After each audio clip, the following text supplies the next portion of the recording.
Hola a todos, ¿cómo están? Gracias por estar ahí y por dejarme entrar en sus corazones todas las semanas, todo el tiempo. Muchas gracias. Bueno, hoy les quiero hablar un poquito de la diferencia de pensamiento que tenemos los latinos, sudamericanos específicamente, con Europa y con Estados Unidos. Vieron que en Estados Unidos y en Europa hay muchos rebrotes en este momento, hay algunos casos nuevamente de coronavirus.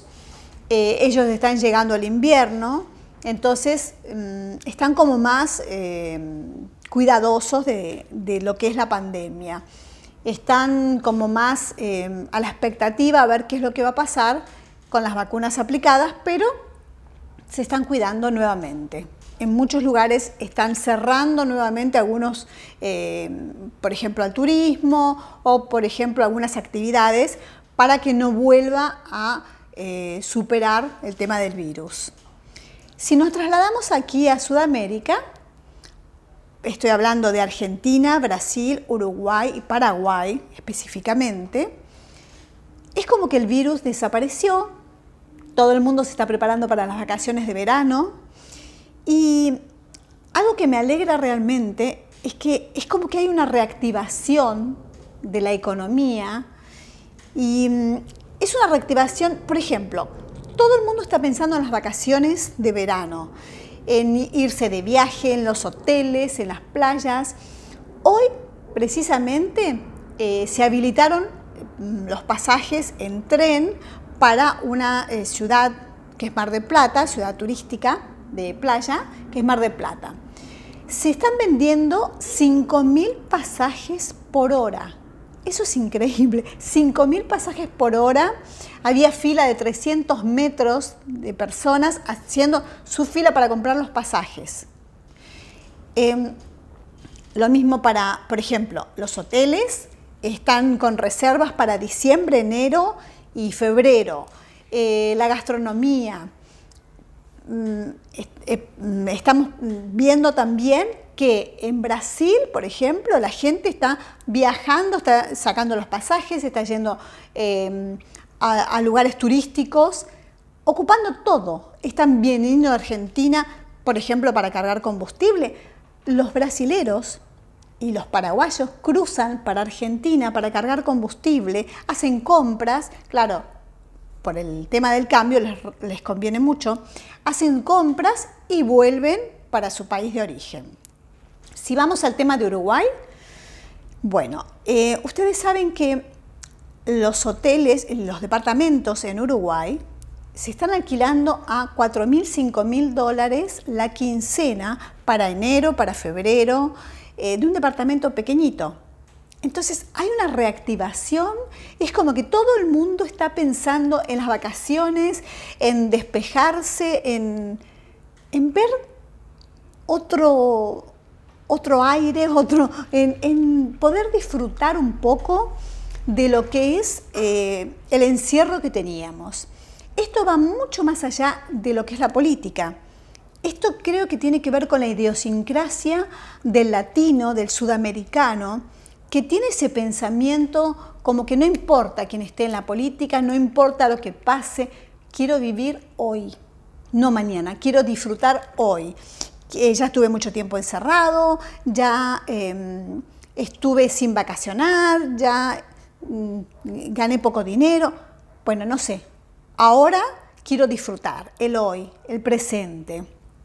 Eso es muy diferente al pensamiento, por ejemplo, americano.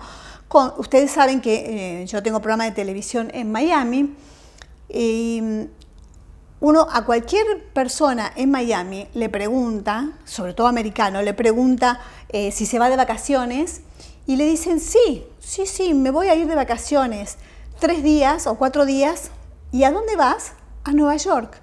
O sea, el americano no viaja más lejos, vacaciona dentro de su país. A lo sumo va a Nueva York, a lo sumo va a Carolina, a Washington, pero no más lejos.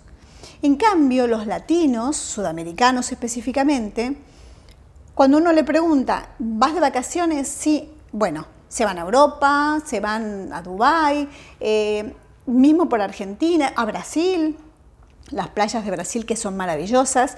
Bueno, los argentinos, los uruguayos, los paraguayos, los brasileros, viajamos muchísimo, no queremos quedarnos guardados, no queremos, y muchos van a vacacionar este año dentro del país por el tema de que algunos, no han podido juntar mucho dinero por toda la economía mal que anduvo, entonces van a vacacionar dentro del país y por el tema también del dólar que, cuesta mucho juntarlo. Pero dentro del país hay muchos lugares donde se puede vacacionar, como las playas, como sierras, que tenemos unos lugares preciosos. Pero, y en Buenos Aires también, donde va a haber espectáculos, pero es como que ya el virus en Sudamérica pasó. Ya no existe más, ya todos pensamos en disfrutar, en poder disfrutar y olvidarnos de lo que pasó. Gracias a Dios ya el sistema de vacunación se solucionó, ya casi toda la gente está con la vacuna y eso es así, esto es así. Esto no tiene nada que ver con el gobierno de turno que esté. Por otro lado, les cuento que en unas semanas más vamos a tener las elecciones de medio término en Argentina, donde se eligen diputados y senadores. Y bueno, hay que pensar bien para votar. No voy a decir, por supuesto, por quién tienen que votar, cada uno sabe, obviamente, pero es bueno el poder votar. El poder elegir, como siempre les digo, es algo bueno, es algo maravilloso. Que cada ciudadano pueda elegir por quién lo representa más. Y también después exigir cuando no se siente uno representado. Pero el hecho de poder votar es importante. Les pido a todos y cada uno de ustedes que vayan a votar. Es muy necesario. A veces yo sé que uno dice, bueno, no son elecciones presidenciales, entonces no da muchas ganas de ir a votar. Pero es un derecho, es un deber ciudadano que necesitamos poder ejercerlo, porque es maravilloso poder elegir. Entonces elijamos bien y participemos, ¿no? Porque si no, después uno mira por televisión las cosas que pasan y muchas veces uno no puede decir, bueno, yo no los voté. No, nosotros aquí en Argentina tenemos la posibilidad de votar. Entonces, ejerzamos ese derecho para votar y para cumplir con esto y realmente para sentirnos partícipe del momento que estamos pasando, para algunos buenos, para otros no tanto, pero el hecho de poder elegir ya es maravilloso. Bueno amigos, esto es todo por hoy, los quiero mucho, no me dejen sola, nos volvemos a encontrar ya pasadas las elecciones seguramente y a disfrutar. Recuerden que hemos pasado un año y medio, casi 2 años muy duros y todos queremos realmente tener algo que nos ilumine el espíritu y pensar en las vacaciones, en unos días de regocijo, en unos días de recreo, nos viene bien a todos. Lo necesitamos y nos viene bien para el cuerpo, para la mente, para el alma. Así que los quiero mucho, no me dejen sola y nos volvemos a encontrar. Este besito es para ustedes.